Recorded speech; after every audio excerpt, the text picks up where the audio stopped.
దారుణమైన ఘటన. నిండు గర్భిణి అయిన తన భార్యను హత్య చేశాడు భర్త.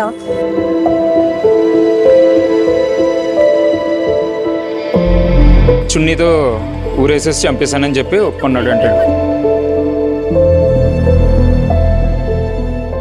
బాడీ కలర్ అంతా చేంజ్ అయిపోయింది. అండ్ ఆ అబ్బాయికి కూడా మొత్తం అన్ని స్క్రాచెస్ ఉన్నాయి, లైక్ నెయిల్ మార్క్స్ హ్యాండ్స్ మీద, దీని మీద మొత్తం ఉన్నాయి.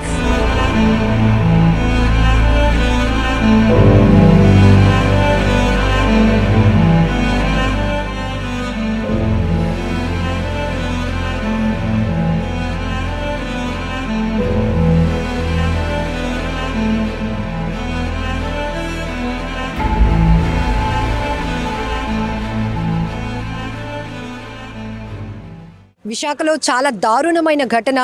నిండు గర్భిణి అయిన తన భార్యను హత్య చేశాడు భర్త. భర్త అనే కన్నా ఇలాంటి కిరాతకుల్ని ఏం చేయాలో కూడా తెలియదు. ప్రస్తుతానికి బంధువులంతా కూడా కేజీహెచ్ వద్దకు చేరి ప్రాణాలు పోయినటువంటి ఆ నిండు గర్భిణి అనూష కోసం వాళ్ళు కన్నీళ్లు పెట్టుకుంటున్న తీరు ప్రతి ఒక్కరిని కలవరపాటుకు గురి చేస్తుంది. గుండెలో అవిసేలా ఆ తల్లి అక్క బంధువులు రోధిస్తున్నారు. నిన్న మొన్నటి వరకు కూడా బేబీ బంతో ఎంతో హ్యాపీగా షూట్ చేసుకుంది. ఎందుకంటే ప్రేమ పెళ్లి చేసుకున్నారు 2022 డిసెంబర్లో. ఆ తర్వాత ఇప్పుడు ఆ అమ్మాయి ప్రెగ్నెంట్. ఈరోజు డెలివరీ డేట్ కూడా ఇవ్వడం జరిగింది హాస్పిటల్లో ఉన్నటువంటి డాక్టర్స్. అలాంటిది నమ్మించి పూర్తిగా ప్రేమ అనే ఒక ముసుగులో మాయలో ఆమెను ఇంతవరకు లాక్కొచ్చి ఇప్పుడు చంపేశాడు అంటూ బంధువులు ఆరోపిస్తున్నారు, రోధిస్తున్నారు. ఒక్కసారి వాళ్ళ ఫ్రెండ్స్తో కూడా కొంతమందితో ఫ్యామిలీ మెంబర్స్తో చనిపోయినటువంటి అనూష గారు బావ కూడా ఇక్కడ ఉన్నారు, ఆయనతో మాట్లాడదాం. ఏం జరిగిందండి? నైట్ 10 కూడా కాల్ చేసిందండి. తను ప్రాబ్లం ఏం లేదు, మార్నింగ్ హాస్పిటల్లో జాయిన్ చేస్తానన్నాడని కూడా చెప్పిందండి. అయితే నైటే జాయిన్ చేయమన్నారంటండి హాస్పిటల్లో మేడం డాక్టర్గా అయితే. కానీ మార్నింగే జాయిన్ చేస్తానని చెప్పేసి అన్నాడంటండి. అది మార్నింగ్ మాకు వాళ్ళ ఫ్రెండ్స్ నుంచి కాల్ వచ్చింది. వెంటనే పోలీసులను గట్టిగా నిర్బంధిస్తే అప్పుడు ఒప్పుకున్నాడంటండి. ఏదేమైనా కానీ సొసైటీస్ అయితే కావాలండి. తనే అదే చున్నీతో ఊరేసేసి చంపేశానని చెప్పి ఒప్పుకున్నాడు. అంటే తెలియదండి, అది అతనే చెప్పాలండి. ఖచ్చితంగా అతనితో చెప్పించాలండి. ఇది ఇప్పుడు లవ్ మ్యారేజ్ అంటున్నారు.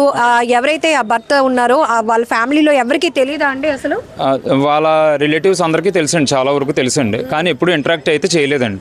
తను కూడా ఎక్కడికి బయటకు అయితే పంపించేవాడు కాదండి ఎక్కువ. అది ఇద్దరు పర్సనల్గానే ఉండేవారు.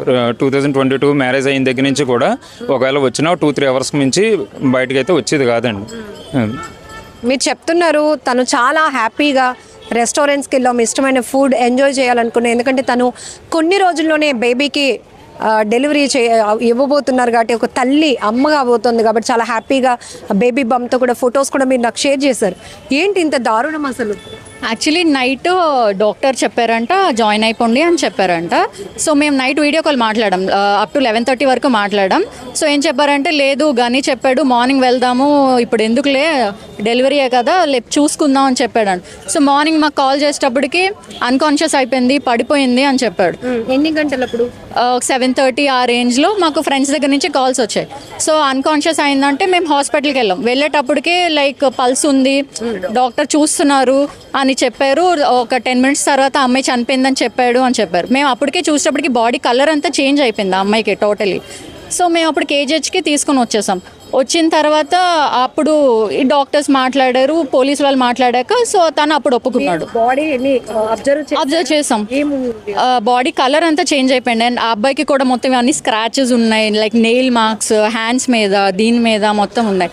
సో అయితే ఏదో చిన్న ఆర్గ్యుమెంట్ ఏదో అయి ఉంటుంది అని అనుకున్నాం, కానీ మరి ఇంతలా దారుణంగా చంపేస్తారని మేము ఎక్స్పెక్ట్ చేయలేదు. అసలు ఒక మనిషి మరొక మనిషిని హింసించడమే చాలా ఘోరం. అంటే నిండు గర్భిణి, అది కూడా అతనికి చాలా రెస్పాన్సిబిలిటీ ఉంది. భార్య, బిడ్డ, ఎందుకు అసలు ఇంత కఠినమైనటువంటి నిర్ణయాలు? అండ్ వాళ్ళు కూడా హ్యాపీ కపుల్స్. మేము కూడా డిసైడ్ చేయలేకపోయాం ఏంటి రీజన్ అని చెప్పేసి. అండ్ తను కూడా చాలా స్ట్రాంగ్, ఏదైనా ఉంటే తను ఫేస్ చేస్తుంది తప్ప. ఎంతవరకు చదువుకున్నారు అనూష? తను హోటల్ మేనేజ్మెంట్ చేసింది. వీళ్ళిద్దరికి ఎలా అండి పరిచయం? వాళ్ళు కాలేజ్ రిలేటెడ్గా ఎక్కడో ఫ్రెండ్స్. సో మేము తర్వాత ఫ్రెండ్స్ అండ్ వాళ్ళు కాలేజ్ ఫ్రెండ్స్. వాళ్ళకి కొంచెం వాళ్ళ ఇంట్రొడక్షన్ అది వాళ్ళకి తెలుసు. మ్యారేజ్కి వెళ్ళారా మీరు? లేదు, నాకు మ్యారేజ్ తర్వాత నుంచి మేము ఫ్రెండ్స్. ఒక 3 years నుంచి మేము ఫ్రెండ్స్ అనమాట. ఆఫ్టర్ మ్యారేజ్ మాకు పరిచయం తను. ఏంటి ఇలాంటి వాళ్ళని ఎలా శిక్షించాలి? ఇంకొక ఆడపిల్ల జీవితం ఇలా నాశనం అవ్వకుండా ఉండాలి అంటే అసలు రిలేటెడ్ థింకింగ్ అసలు ఎలా వచ్చిందో, ఒక మనిషిని చంపేయాలి అని అంత దారుణంగా ఎలా తీసుకున్నాడని అసలు అర్థం కావట్లేదు. డెఫినెట్లీ అసలు అయితే చాలా గట్టిగా శిక్షించాలి. అసలు నా ఫ్రెండ్కి జరిగినట్టు ఇంకెవ్వరికి జరగకూడదు అంటే డెఫినెట్లీ దీన్ని ముందుకు తీసుకెళ్ళాలి. And we are expecting. లాస్ట్ వాళ్ళు మీరు మాట్లాడినప్పుడు ఏంటి కాలేజీ? మేము 11:30కి మాట్లాడాం. హాస్పిటల్ నుంచి వచ్చాము, డాక్టర్ జాయిన్ అయిపోమని చెప్పారు. సో వాళ్ళ హస్బెండ్ ఏమో లేదు మార్నింగ్ వెళ్దామని నెగ్లెక్ట్ చేశారనమాట. సో మేము అన్నాం వెళ్ళిపోవాల్సింది కదా అంటే, లేదు తను తీసుకెళ్ళను అన్నాడు, మార్నింగ్ తీసుకెళ్తా అన్నాడు అని చెప్పాడు. మార్నింగ్ మేము తనతో మాట్లాడినప్పుడు నైట్ తను వద్దన్నది. సో మార్నింగ్ తీసుకెళ్తాము, బ్రేక్ఫాస్ట్ అయ్యాక తీసుకెళ్తామని వెయిట్ చేశాను. మార్నింగ్ బ్రేక్ఫాస్ట్కి తను లేపినప్పుడు తను లెగలేదు, అన్కాన్షియస్ అయింది. వాటర్ వేస్తే వాటర్ బయటకు వచ్చేస్తుంది. సో అందుకు నేను అందరికీ కాల్ చేశాను భయపడి అని చెప్పాడు. ఇక్కడికి వచ్చాక పోలీసుల దగ్గర ఒప్పుకున్నాడు దట్ నేనే నైట్ 2 తర్వాత ఆర్గ్యుమెంట్ అయింది, చున్నీతో ఇలా చేసి చంపేశానని నైట్ చెప్పాడు. అమ్మాయిగా చెప్పండి, పెళ్ళి అంటే ప్రతి అమ్మాయికి ఒక ఎక్స్పెక్టేషన్స్ ఉంటాయి. అమ్మా నాన్న మనకి ఎంత కేర్గా ఎంత ప్రేమగా చూసుకుంటారో మనం అత్త వాళ్ళ ఇంటికి వెళ్ళినప్పుడు కూడా అవే ఎక్స్పెక్ట్ చేస్తాం సేమ్. ఒకవేళ అలాంటి ప్రేమతో చూసుకున్న అత్త అయితే అమ్మాని పిలవాలనిపిస్తుంది. ఇంకా అలాంటి భర్త దొరికితే గాడ్ గిఫ్ట్ అనుకుంటాం. అలాంటిది మీరు చెప్తున్నారు ఇద్దరిని మేము ఆఫ్టర్ మ్యారేజ్ తర్వాత చూసినప్పుడు అసలు ఇలాంటి డెసిషన్ ఇలాంటిది ఈయన చేసాడా అని షాక్ అవుతున్నాను అని తెలిసిన తర్వాత మీకు ఏమనిపించింది? అసలు మేము కనీసం ఎక్స్పెక్ట్ కూడా చేయలేదు. అంటే చూడడానికి చాలా హ్యాపీ కపుల్గా ఉండేవారు. ఏదైనా కొంచెం ప్రైవేట్గా ఎక్కువ అబ్బాయి ఉండేవాడు, అంటే కలవనిచ్చేవాడు కాదు, ఫొటోస్ కలిసి దిగడం అవన్నీ చాలా తక్కువ అనమాట. సో లైక్ ఇంట్రోవర్ట్ అని మేము అనుకున్నాం, కానీ ఉండొచ్చు ఇలా అనుకున్నాం, కానీ మరి ఈ కైండ్ ఆఫ్ ప్లాన్ ఉందని మేము అలా ఎక్స్పెక్ట్ చేయలేదు అనమాట.